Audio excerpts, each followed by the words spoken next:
kanilang YouTube channel.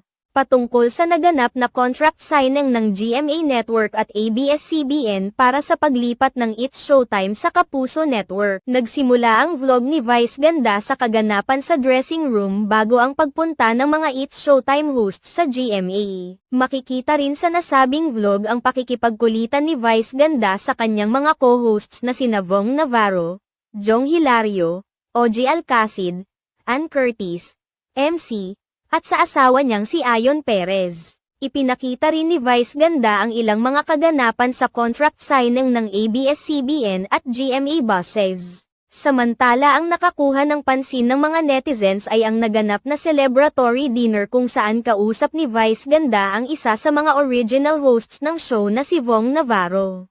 Ayon sa pagkukwento ni Vong Navarro, hindi umano ipinaalam sa kanila ni Vice Ganda ang nagaganap na negosasyon sa pagitan ng ABS